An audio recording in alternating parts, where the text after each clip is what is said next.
Hello, welcome to Exams Prep Target channel, a channel dedicated for various exams preparation. KBS TGT work experience electrical gadget and electronic series का lecture number 9 लेके आए हैं, जिसका नाम है Wheatstone bridge and MCQs.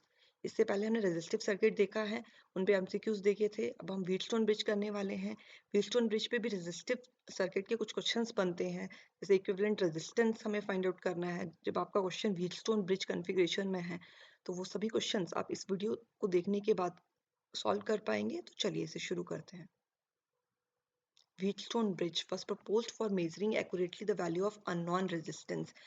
देखिए, ये एक मेथड है मेजरमेंट ऑफ रेजिस्टेंस का। कोई अननोन रेजिस्टेंस है, अगर वो हमें फाइंड आउट करनी है तो हम इस मेथड से फाइंड आउट कर सकते हैं। अगर हम इसका सर्किट डायग्राम ही देखते हैं, देखिए ये सर्किट डायग्राम है। इसमें देखना चाहें तो ये सर्किट डायग्राम में 4 रेजिस्टेंसेस हैं, P, Q, R और S। P और Q फिक्स्ड रेजिस्टेंसेस हैं, P और Q फिक्स्ड रेजिस्टेंस है जिनकी वैल्यू आपको पता है। और R जो है, ये साइन लग रखा है, दैट मीन्स R जो है वो वेरिंग रेजिस्टेंस है, इसकी वैल्यू हम चेंज कर रहे हैं। और X जो है आपके पास वो अननोन रेजिस्टेंस है, जिसकी वैल्यू आपको फाइंड आउट करनी है। यहाँ एक गैल्वेनोमीटर लग रखा है, गैल्वेनोमीटर करंट की वैल्यू मेजर कर रहा है और डिफ्लेक्शन दे रहा है उस अकॉर्डिंग। देखिए, और बैटरी लग रखी है। बैटरी जो लग रखी है वो A और C में अपोजिट जंक्शंस में, अपोजिट कॉर्नर्स में बैटरी लग रखी है, और गैल्वेनोमीटर जो है वो उससे अपोजिट जंक्शंस में लग रखा है विद द हेल्प ऑफ की। देखिए, अब होने क्या वाला है, जो गैल्वेनोमीटर है, जो रेजिस्टेंस आर है जिसकी वैल्यू हम चेंज कर रहे हैं, वो रेजिस्टेंस की वैल्यू हम चेंज करेंगे और बैलेंस्ड कंडीशन बनाएंगे ब्रिज में। बैलेंस की कंडीशन बनाएंगे। बैलेंस की कंडीशन का क्या मतलब है? बैलेंस की कंडीशन का मतलब ये है कि गैल्वेनोमीटर जो है वो डिफ्लेक्शन जीरो शो करे। IG अगर मैं गैल्वेनोमीटर की आर्म में करंट सपोज कर रही हूँ, तो अगर वो जीरो हो जाए तो मैं कहूँगी कि हमारा ब्रिज जो है वो बैलेंस हो चुका है। और वो जिस वैल्यू पे, जिस रेजिस्टेंस की वैल्यू पे ये कंडीशन ऑब्टेन हुई है, उस रेजिस्टेंस की वैल्यू को हम नोट कर लेंगे। और उसी रेजिस्टेंस पे जो हमारे करंट्स हैं, वो सपोज बैटरी से आई है, और इस ब्रांच में AB ब्रांच में I1 जा रहा है, और AD ब्रांच में I2 करंट जा रहा है। देखिए, बैलेंस्ड कंडीशन हमने ऑब्टेन करी है। अगर मैं कह रही हूँ कि इस ब्रांच में करंट जीरो जा रहा है, दैट मीन्स I1 ही इस BC ब्रांच में जा रहा होगा। बिल्कुल। अगर मैं कहूँ कि इस ब्रांच में करंट जीरो जा रहा है, दैट मीन्स यहाँ से जो भी करंट आ रहा है वो I2 इस DC ब्रांच में जा रहा है। इसके अलावा जब हमने बेसिक कंसेप्ट करे थे, हम कहते थे कि दो पॉइंट्स के बीच में अगर करंट फ्लो करवाना है, तो उन पॉइंट्स के बीच में पोटेंशियल डिफरेंस होना चाहिए। तो उसी का वाइसा वर्सा अगर हम यहाँ यूज करें, अगर मैं कहूँ कि B और D इन पॉइंट्स में करंट फ्लो नहीं कर रहा है, क्योंकि हमने बैलेंस कंडीशन ऑब्टेन कर ली है, दैट मीन्स B और D सेम पोटेंशियल पे होंगे। बिल्कुल, मैं ये कह सकती हूँ कि BD is equal to BB is equal to BD रहेगा। देखिए, बेसिक कंसेप्ट की वीडियो देख के आइएगा, उसमें हमने वोल्टेज या पोटेंशियल डिफरेंस डिस्कस करा था। तो उसमें हमने ये कंसेप्ट बिल्कुल अच्छे से करा था, और उसमें हमने एक MCQ भी देखा था कि दो पॉइंट्स हैं, उनके बीच में करंट अगर मुझे फ्लो करवाना है तो उनमें पोटेंशियल डिफरेंस होना ही चाहिए। अगर पोटेंशियल डिफरेंस नहीं है तो करंट फ्लो नहीं करेगा। अगर मैं यहाँ कह रही हूँ कि इस ब्रांच में करंट की वैल्यू जीरो हो गई है, दैट मीन्स यहाँ का पोटेंशियल इक्वल है, तभी ये करंट की वैल्यू जीरो है। देखिए, तो अब बैलेंस कंडीशन से हम क्या ऑब्टेन कर सकते हैं? अगर मैं कहूँ कि ये पॉइंट है ए जो पॉइंट है VAB, इस ब्रांच का potential is equal to VAD है। तो मैं ऐसा बिल्कुल लिख सकती हूँ, क्योंकि देखिए हमें पता है B और D, क्योंकि हम इसे किस तरह से लिख सकते हैं, VA माइनस VB। इसे किस तरह से लिख सकते हैं, VA माइनस VD। A और D का पोटेंशियल तो सेम ही है, और A तो सेम ही पॉइंट है, दैट मीन्स इसका पोटेंशियल तो सेम ही होगा। तो हाँ, हम इस तरह की कंडीशन बना सकते हैं। उसी तरह से अगर मैं इस ब्रांच में Q, जहाँ पे Q रेजिस्टेंस है, उसके क्रॉस वोल्टेज देखूं, तो वो भी मैं एक कंडीशन बना सकती हूँ, VBC is equal to VDC। C तो सेम ही पॉइंट है, और B और D का पोटेंशियल सेम है। देखिए, हम क्या करना चाह रहे हैं, हम बैलेंस्ड कंडीशन एक बनाना चाह रहे हैं, रिजल्ट हम बनाना चाह रहे हैं। तो हम क्या कहेंगे, इससे हम क्या कर सकते हैं, देखो ओम्स लॉ लगा दें तो हमें पता है ओम्स लॉ के according V is equal to IR रहता है, हमने डिस्कस करा है। तो VAB क्या है, इस ब्रांच का वोल्टेज, इस पे करंट क्या आ रहा है, I1, और रेजिस्टेंस क्या है, P। ये आपके पास VAB हो जाएगा। और VAD, इसमें करंट की वैल्यू क्या है, I2, और रेजिस्टेंस क्या है, R। उसी तरह से अगर मुझे इसका देखना है, तो VB voltage BC is equal to current की वैल्यू इसमें भी सेम है I1, क्योंकि करंट की ब्रांचिंग नहीं हो रही है। रेजिस्टेंस की वैल्यू क्या है Q। उसी तरह से DC करंट है I2 और रेजिस्टेंस है X। देखिए अगर मैं इसे फर्स्ट सपोज करती हूँ, इसे सेकंड सपोज करती हूँ, फर्स्ट डिवाइड बाई सेकंड कर दूं तो वैल्यूज क्या आएंगी, P by Q is equal to R by X। या फिर इसे मैं और फर्दर सॉल्व करना चाहूँ, ये रिजल्ट आप बिल्कुल ध्यान रखेंगे। अगर डेरिवेशन आपको याद नहीं रहती है, उसको उसे याद रखने की कोई ज़रूरत नहीं है, बट ये रिजल्ट आप बिल्कुल ध्यान रखेंगे। ये रिजल्ट क्या कहता है, देखो P resistance into X resistance is equal to Q resistance into R resistance, product of opposite branch resistances. P से Q का प्रोडक्ट और R से Q का प्रोडक्ट, ये दोनों इक्वल है। ये आपके पास बैलेंस्ड कंडीशन है जब आपके पास IG की वैल्यू 0 हो रही है। देखिए अगर इससे आपको, अगर आप व्हीटस्टोन ब्रिज को नॉन रेजिस्टेंस की वैल्यू फाइंड आउट करने के लिए यूज कर रहे हैं जो कि X है, तो ये भी आप कर सकते हैं, QR बाई P हो जाएगी। अगर आपको ये कंडीशन ध्यान है तो आप ये वैल्यू भी फाइंड आउट कर सकते हैं। देखिए तो ये दो रिजल्ट्स हैं, आप बिल्कुल ध्यान रखेंगे, या इस रिजल्ट को ध्यान रख लेंगे, उसे आप फर्दर फिर मॉडिफाई कर सकते हैं। कोई भी वैल्यू हो, P की वैल्यू हो तब भी इससे, इस फॉर्मूला से फाइंड आउट हो जाएगी, X की वैल्यू भी फाइंड आउट हो जाएगी। चलिए इसकी थ्योरी देखते हैं। It consist of 4 resistance, 2 fixed resistance P and Q and 1 variable resistance R and unknown resistance X whose value is to be found. Across one pair of opposite junction, a battery is connected, and across another opposite pair of junctions, a galvanometer is connected through key. The circuit is called as bridge because galvanometer bridges the opposite junction B and D. Let I1 and I2 be the current through the P and R respectively when the bridge is balanced. Since there is no current through the galvanometer, the current in Q and X are also I1 and I2 respectively. As the galvanometer reaches 0, points B and D are at same potential. बिल्कुल समझ आता है हमें। This means voltage drops from AD and AB and AD must be equal, and also voltage drop from B to C and D to C must be equal। वही जो हमने conditions बनाई, बिल्कुल हमें अच्छे से क्लियर हो चुका है इसकी कंस्ट्रक्शन और इसकी वर्किंग क्या रहेगी और रिजल्ट क्या है। तो रिजल्ट हम ध्यान रखेंगे, रिजल्ट क्या कहता है, product of opposite arm resistance is equal to product of another opposite arm resistance. Non resistance भी हम इससे फाइंड आउट कर पाएंगे, देखा हमने। then when the Wheatstone bridge is balanced, the product of resistance of opposite arms of the bridge are equal। बिल्कुल इसे भी ध्यान रखेंगे, कई बार क्वेश्चन न्यूमेरिकल फॉर्म में आ जाता है, कई बार क्वेश्चन डायरेक्टली स्टेटमेंट की फॉर्म में आ जाता है, तो हम बिल्कुल ध्यान रखेंगे। इसके अलावा क्वेश्चंस में क्या रहेगा, एमसीक्यूज रहेंगे, तो उसमें कई बार क्या होता है कि हमें डिफाइन नहीं है कि वो व्हीटस्टोन ब्रिज है या नहीं है। आपको खुद आइडेंटिफाई करना है कि वो व्हीटस्टोन ब्रिज है या नहीं है। 4 रेजिस्टेंसेस हैं इस कन्फिग्रेशन में लग रखे हैं, तो वो व्हीटस्टोन ब्रिज रहेगा। देखिए ये भी एक कन्फिग्रेशन है जिसमें जो भी, ये भी व्हीटस्टोन ब्रिज की कन्फिग्रेशन है। 4 रेजिस्टेंसेस हैं, गैल्वेनोमीटर है, बैटरी है, ये भी व्हीटस्टोन की कन्फिग्रेशन है। तो इसमें भी आप ये फॉर्मूला जो रिजल्ट हमने देखा था ये यूज कर सकते हैं। तो चलिए कुछ क्वेश्चंस करते हैं, जिस उन क्वेश्चंस करने के बाद आप सभी इस तरह के क्वेश्चंस को सॉल्व कर पाएंगे। फर्स्ट क्वेश्चन है, the resistance of each arm of the Wheatstone bridge is 10 ohm. The resistance of 10 ohm is connected in series with the galvanometer. The equivalent resistance across the battery will be। देखिए question बनाना चाहें तो बिल्कुल आपको Wheatstone bridge का question बनाने आना चाहिए, तो उसके लिए आपको इसकी थ्योरी भी क्लियर होनी चाहिए, तभी आप बना पाएंगे।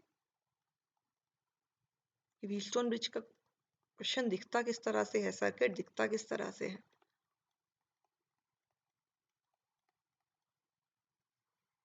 यहाँ कुछ एक बैटरी कनेक्टेड है। देखिए इक्विवेलेंट रेजिस्टेंस हमें फाइंड आउट करना है, बैटरी के अक्रॉस कितना रहेगा। देखिए अगर कुछ इस कन्फिग्रेशन पे क्वेश्चन आते हैं तो सबसे पहले आप यही चेक करेंगे कि बैलेंस कंडीशन हो रही है या नहीं हो रही है। अगर बैलेंस कंडीशन हो रही है दैट मीन्स इस ब्रांच में करंट 0 हो जाएगा। देखिए यहाँ पे अगर हम कहें अपोजिट रेजिस्टेंस, अपोजिट आर्म्स का रेजिस्टेंस का प्रोडक्ट हम देखें 10 इंटू 10, दिस 10 इंटू 10 दोनों इक्वल है, दैट मीन्स हाँ आपका सर्किट जो है वो बैलेंस हो रहा है। दैट मीन्स आपका इस IG इस ब्रांच में करंट क्या हो जाएगा, जीरो। अभी जब हमने प्रीवियस लेक्चर हमने देखा था, हम कहते थे कि जिस भी रेजिस्टेंस ब्रांच में अगर ओपन है, दैट मीन्स करंट नहीं जा रहा है, तो उसे हम इक्विवेलेंट रेजिस्टेंस फाइंड आउट करने के लिए यूज नहीं करते थे। दैट मीन्स इस 10 ओम रेजिस्टेंस को मैं हटा दूंगी,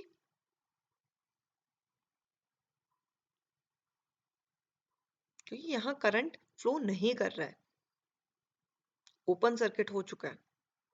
अब मैं इस क्वेश्चन को सॉल्व कर लूंगी, कर सकते हैं आप सॉल्व। देखिए यहाँ पे जो करंट है वो पैरेलली डिवाइड हो रहा है, और यहाँ दोनों में करंट सेम जा रहा है, यहाँ दोनों में करंट सेम जा रहा है। दैट मीन्स यहाँ क्या हो जाएगा, 10 + 10 20 सीरीज में है।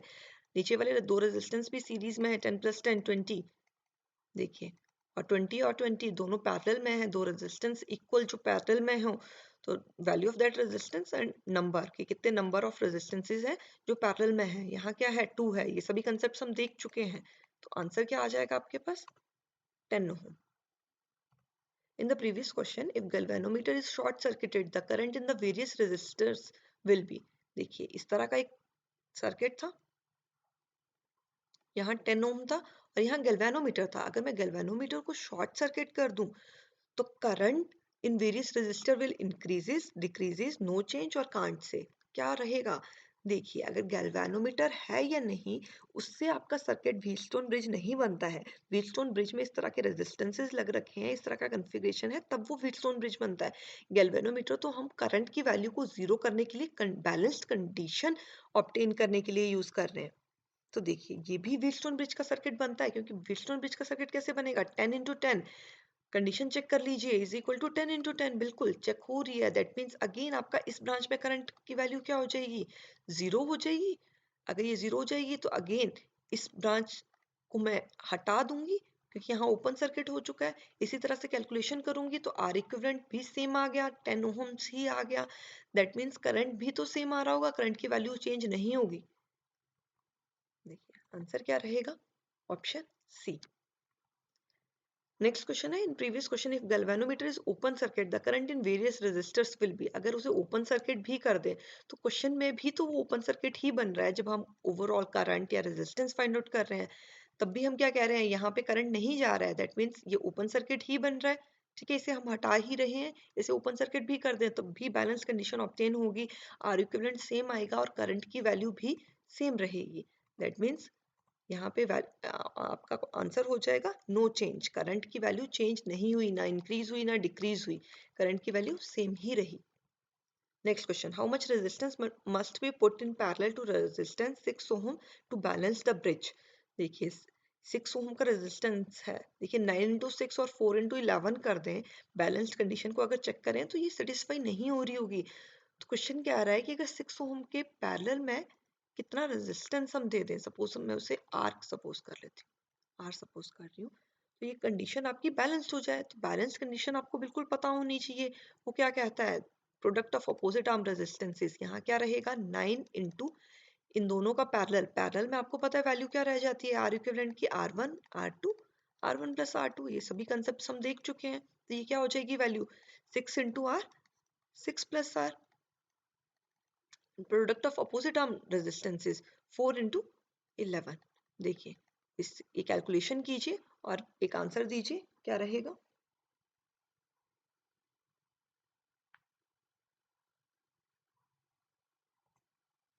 आंसर रहेगा आपका option B, 26.4 ohm. Next question. For what value of unknown resistance X potential difference between B and D will be zero in the circuit। देखो इसीलिए आपको सारी की सारी थ्योरी करवाई जाती है, ऐसा नहीं है कि आपको सिर्फ रिजल्ट बता दिया जाए कि इस पे क्वेश्चन आने वाले हैं। अगर आपको थ्योरी बिल्कुल क्लियर है, अगर आपको थ्योरी बिल्कुल ध्यान में है कि किस तरह से हमने सॉल्व करा है, तो इस तरह के सारे क्वेश्चन आप पेपर में सॉल्व कर पाएंगे।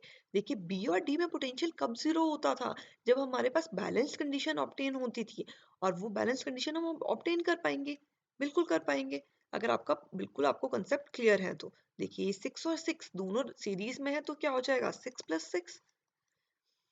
इसका अपोजिट आर्म ये आर्म बनती है, ये क्या है, इक्वल रेजिस्टेंसेस जिनकी वैल्यू 1 है और दो नंबर ऑफ रेजिस्टेंसेस है, तो 1/2 हो जाएगा, is equal to opposite arm resistances 6 + x, दोनों सीरीज में है, और 1 और 1 दोनों पैरेलल में है। देखिए कैलकुलेशन भी इजी है, इसे सॉल्व कीजिए और आंसर दीजिए। वीडियो को पॉज कीजिए और पहले अपना आंसर निकालिए। आंसर रहेगा आपके पास option D, 6 ohm. Next question करते हैं। The galvanometer reads 0, the value of R is, R की वैल्यू आपको फाइंड आउट करनी है। आर की वैल्यू फाइंड आउट करनी है। गैल्वेनोमीटर रीड 0 कर रहा है, that means balanced condition obtain हो रही है। ये भी आपका व्हीटस्टोन ब्रिज का ही क्वेश्चन है। अपोजिट रेजिस्टेंसेस फाइंड आउट कर पाएंगे। देखो इसका अपोजिट ये तो नहीं हो सकता, आर का अपोजिट 7 तो नहीं हो सकता, आर का अपोजिट 40 तो नहीं हो सकता, क्योंकि ये तो बिल्कुल इसके एडजेसेंट है। आर का अपोजिट क्या है? 10। और दोनों इसके अलावा कौन से बच गए? 40 और 7। तो आर की वैल्यू आप फाइंड आउट कर सकते हैं। देखिए क्या वैल्यू आ रही है। ऑप्शन रहेगा ऑप्शन बी। कैलकुलेशंस भी सही से करेंगे। B 28 ohm. Next question, equivalent resistance between P and Q. देखिए ये पी और क्यू है, आपको इक्विवेलेंट रेजिस्टेंस फाइंड आउट करना है। इसमें बैटरी और गैल्वेनोमीटर नहीं लग रखा है, तब भी ये व्हीटस्टोन ब्रिज का क्वेश्चन ही है। देखिए हम फाइंड आउट कर पाएंगे। देखिए कर सकते हैं। ये वो रेजिस्टेंसेस हैं 1 2 3 और 4 जो हमें रेजिस्टेंसेस गिवन रहते थे। यहाँ पे गैल्वेनोमीटर इस 20 ओम की जगह गैल्वेनोमीटर रहता था और ये 30 ओम का रेजिस्टेंस पैरेलल में एक एक्स्ट्रा है। तो इस तरह के क्वेश्चंस जब आप बहुत से प्रैक्टिस कर लेंगे तो आप भी फाइंड आउट कर पाएंगे कि गैल्वेनोमीटर सॉरी ये व्हीटस्टोन ब्रिज का ही क्वेश्चन है। तो व्हीटस्टोन ब्रिज का कभी भी कोई क्वेश्चन आ जाए, इस कन्फिग्रेशन में कोई क्वेश्चन आ रहा है, तो सबसे पहले आप बैलेंस कंडीशन चेक करेंगे कि ये बैलेंस हो रहा है या नहीं। Opposite arm resistance 20 into 20 is equal to 20 into 20। तो आपने देखा कि हाँ बैलेंस्ड कंडीशन ऑब्टेन हो रही है, दैट मीन्स आप क्या करेंगे, जो भी जहां करंट की वैल्यू 0 आ रही है उसे हटा देंगे। दैट मीन्स इस 20 ओम की ब्रांच को आप हटा दोगे, ओपन कर दोगे इसे। तो इसके अलावा क्या बचता है? देखिए यहाँ एक 20 ओम का रेजिस्टेंस है, यहाँ 20 ओम है, ये आर पॉइंट है और आर और एस पॉइंट के बीच में हमने ओपन कर दिया है। देखिए ये पी है, यहाँ 20 ओम है, यहाँ एस है, यहाँ 20 ओम है, ये पॉइंट क्यू है और इसके अलावा एक और 30 ओम का रेजिस्टेंस है। तो ये दोनों आपस में सीरीज में हो गए, ये दोनों आपस में सीरीज में हो गए। 20 प्लस 20 40 हो जाएगा, अगेन 20 प्लस 20 40 हो जाएगा और यहाँ क्या है? 30 ओम का रेजिस्टेंस है। आर इक्विवेलेंट फाइंड आउट कर पाएंगे पैरेलल में हम, बिल्कुल हमें पता है फॉर्मूला तो ये है 1/R1 plus 1/R2 plus 1/R3। But हमने जब न्यूमेरिकल सॉल्व करे थे हम कहते थे कि हम दो ब्रांचेस का parallel R equivalent find out कर लेते थे इस फॉर्मूले से, जो कि इजी था फाइंड आउट करना आपके लिए। तो अब वो दो रेजिस्टेंसेस हम कौन से लेंगे? अगर हम 40 और 30 ले रहे हैं तो आपका कैलकुलेशंस बहुत बढ़ जाएगी। देखिए अगर तो कोई दो इक्वल रेजिस्टेंसेस आ जाते हैं तो वो स्पेशल केस बन गया। R equivalent is equal to value of that resistance upon number of resistances. ये भी हमने देखा है। तो हम उन दो रेजिस्टेंसेस को लेंगे जिनकी वैल्यू सेम है। तो ये वैल्यू इन दोनों को अगर हम पैरेलली सॉल्व करना चाहते हैं तो ये क्या हो जाएगा? 40/2, दैट मीन्स 20 और एक और रेजिस्टेंस जो है 30। अब इन दोनों को आप इस फॉर्मूले से सॉल्व कर सकते हैं। आर इक्विवेलेंट की वैल्यू क्या हो जाएगी? 20 इंटू 30 एंड 20 प्लस 30। तो देखिए उस मेथड से सॉल्व करने की कोशिश करेंगे जो सबसे इजी है, कैलकुलेशंस आपकी जल्दी से हो जाए और आंसर आपके पास जल्दी से हो जाए, कोई कैलकुलेशन मिस्टेक ना हो। तो ऐसा आप कब आइडेंटिफाई कर पाएंगे? जब आप बहुत से क्वेश्चन सॉल्व कर रहे हैं। देखिए क्वेश्चन को सॉल्व कीजिए और आंसर दीजिए। आंसर रहेगा आपके पास option B, 12 ohms. Next question है equivalent resistance between A and B. देखिए ए और बी इक्विवेलेंट रेजिस्टेंस, ए और बी के across equivalent resistance find out करना है। ये भी व्हीटस्टोन ब्रिज का क्वेश्चन है। बहुत से क्वेश्चन प्रैक्टिस करेंगे तो आप आइडेंटिफाई कर पाएंगे। तो देखिए अगर आप इसे सपोज करो कि मैं इस ए पॉइंट को स्ट्रेच करके यहाँ लेके जा रही हूँ और इस बी पॉइंट को यहाँ ही रख रही हूँ, तो ये किस तरह से हो जाएगा? और इसे थोड़ा सा टिल्ट करती हूँ इस तरह से, तो ये हो जाएगा आपके पास पॉइंट ए और ये पॉइंट है बी। अगेन ये सी और डी पॉइंट है, ये है पॉइंट सी और ये है डी। इनके बीच में रेजिस्टेंसेस है। देखिए बना पाएंगे आप क्वेश्चन? थोड़ी इमेजिनेशन करनी पड़ेगी आपको। यहाँ तो रेजिस्टेंसेस की वैल्यू सेम है, तो कोई आपको ज़्यादा डिफ़िकल्टी नहीं रहेगी, नहीं तो बिल्कुल आप क्वेश्चन में देखेंगे कि ए और सी के बीच में क्या रेजिस्टेंस है, उसकी वैल्यू एक्यूरेटली यहाँ पे मेंशन करेंगे। यहाँ तो रेजिस्टेंस की वैल्यू सेम है, तो मैं लिख सकती हूँ कि ये वैल्यूज़ आर आर हैं। इसके अलावा सी और डी के बीच में भी एक रेजिस्टेंस है, सी और डी के बीच में एक रेजिस्टेंस है जिसकी वैल्यू है आर। देखिए आप इसे सपोज कीजिए कि ए को मैं यहाँ स्ट्रेच कर रही हूँ और बी यहाँ स्ट्रेच कर रही हूँ और उसी अकॉर्डिंग रेजिस्टेंसेस लगा रही हूँ। ये वैल्यू रहेगी। अब ये बिल्कुल आपको समझ आता है, बिल्कुल आइडेंटिफाई कर पाएंगे कि ये व्हीटस्टोन ब्रिज का क्वेश्चन है। बैलेंस्ड कंडीशन ऑब्टेन हो रही है, R into R is equal to R into R, बिल्कुल बैलेंस्ड हो रहा है आपका ब्रिज।